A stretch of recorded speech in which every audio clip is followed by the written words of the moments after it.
And now here is our main counseling procedure starts.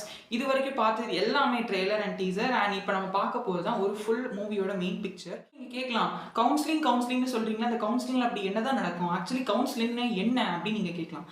So இப்போ second step like allotment of random number அப்படின்னு சொல்லி and எதை basis பண்ணி உங்களுக்கு ஒரு ரேண்டம் நம்பர் அலாட் பண்ணுறாங்க அப்படின்னா like let's take if person A getting 200 cut of, அதே மாதிரி ஒரு பர்சன் பியும் 200 கட் ஆஃப் எடுத்திருக்காங்கன்னு வச்சுக்கோம். ஸோ இவங்களுக்கு நம்ம ஒரு ரேங்க்னு கொடுக்கும்போது ஃபர்ஸ்ட் பிளேஸில் ரெண்டு பேரையுமே நம்ம பிளேஸ் பண்ண முடியாது.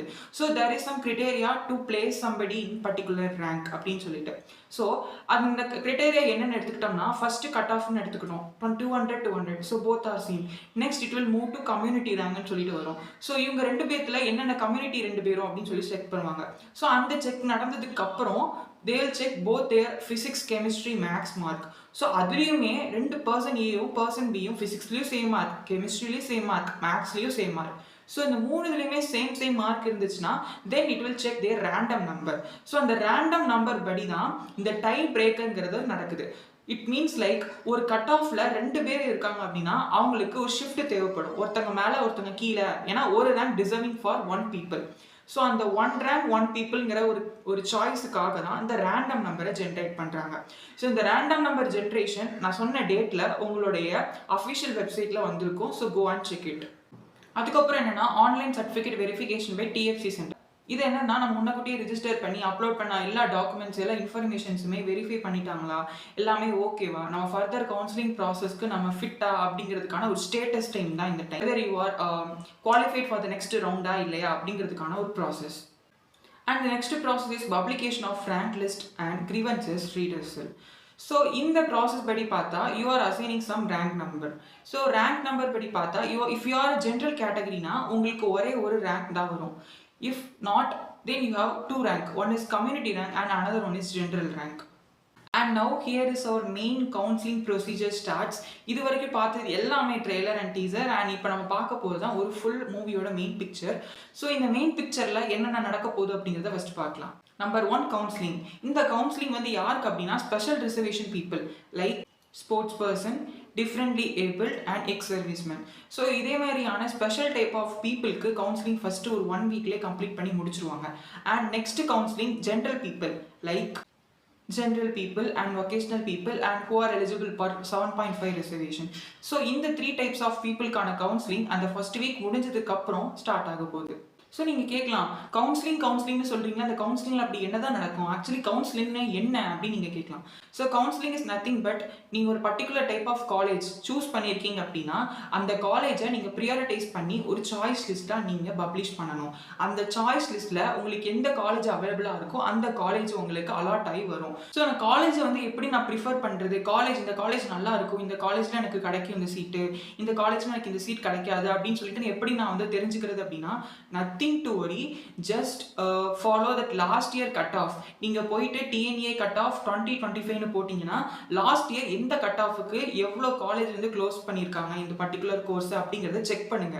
ஐ கெஸ் இந்த வாட்டி 2026 உடைய பப்ளிக் எக்ஸாம் படி பார்த்தா நம்மளோட physics, chemistry, maths மூணுமே கொஞ்சம் ஓரளவுக்கு டஃப்பா இருந்திருக்குன்னு தான் கேள்விப்பட்டிருக்கேன். So there is a chance of getting low cut off comparing to the last year. So நீங்கள் தாராளமாக டிஎன்ஏ கவுன்சிலிங்கில் இந்த ஒரு பாயிண்ட்டுக்காகவே ஃபாலோ பண்ணலாம். நீங்கள் வெளி காலேஜ் அப்ளை பண்ணாலும் கூட பரவாயில்ல, பட் டிஎன்ஏ கவுன்சிலிங்கும் ஜஸ்ட் ட்ரை பண்ணி பாருங்கள். இஃப் நீங்கள் வெளியே அப்ளை பண்ண காலேஜோட NIRF ரேங்கிங்கை கம்பேர் பண்ணும்போது இதோட ரேங்கிங் ரொம்ப நல்ல பெட்டராக இருந்துச்சுன்னா நீங்கள் can directly go to this path. And one more important thing I just want to say, இந்த டைமில் தான் ஜென்ரல் கேட்டகரியாக இருக்கக்கூடிய ஓப்பன் கேஸ்ட் ஓசின்னு சொல்லுவோம்ல, அவங்களுக்கு ஒரு பேட் லக் ஒர்க் ஆகும். இட் மீன்ஸ் லைக் இப்போ நீங்கள் ஓசி கேட்டகரியாக இருந்து உங்ககிட்ட நல்ல ஒரு கட் ஆஃப் இருந்துச்சு அப்படின்னா நீங்கள் தாராளமாக காலேஜை சூஸ் பண்ணலாம். பட் கொஞ்சம் கட் ஆஃப் கம்மியாக இருக்குது, நான் ஒரு ஓசி கேட்டகரினா கொஞ்சம் கஷ்டம் கவுன்சிலிங்கில் நல்ல கோர்ஸ் நல்ல காலேஜில் கிடைக்கிறது. பிகாஸ் அதுக்கான ஒரு ரீசனும் இப்போ நான் சொல்ல போகிறேன். லைக் ஒரு பர்டிகுலர் காலேஜில் particular course let's take EC at PSG. So ஒரு இசிங்கிற ஒரு கோர்ஸ் பிஎஸ்ஜி காலேஜில் நம்ம எடுத்துக்கிட்டோம் அப்படின்னா ஸ்டூடெண்ட் எப்படி அங்கே அலாட் ஆவாங்க அப்படின்னா அந்த ஸ்டூடெண்ட்டோட கேஸ்ட் படி அந்த சீட்டை முதல்ல ஸ்பிளிட் பண்ணுவாங்க.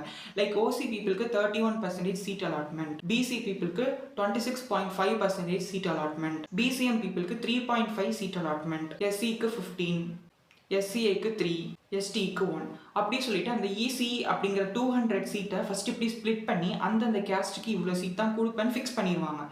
உங்களுடைய கேஸ்ட்டுக்கும் உங்களுடைய கட் ஆஃபுக்கும் உங்களுடைய ரேங்க் பேஸ் பண்ணி அந்த கோர்ஸ் உங்களுக்கு கிடைச்சிருக்கா இல்லையா அப்படிங்கிறத அந்த சீட் அலாட்மெண்ட்ல கடைசி ப்ரூவ் ஆகும். இப்போ நீங்க ஓசி கேட்டகரி மெம்பரா இருந்தீங்கன்னா உங்க கம்யூனிட்டி மெம்பரோட மட்டும் தான் நீங்க போட்டி போடுவீங்க.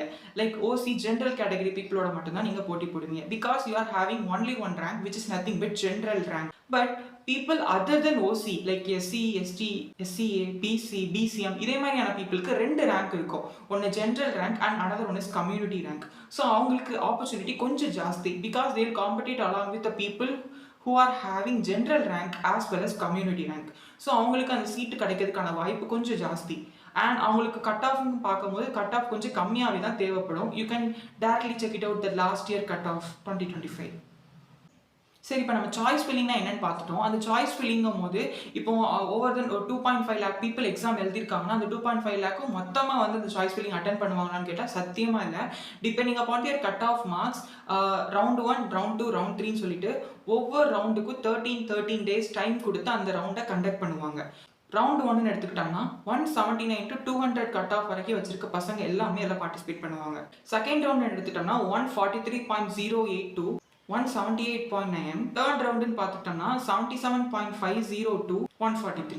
ஸோ இதை பேசிஸ் பண்ணி தான் ரவுண்ட் 1, ரவுண்ட் 2, ரவுண்ட் 3ன்னு சொல்லிட்டு கண்டக்ட் பண்ணுறாங்க.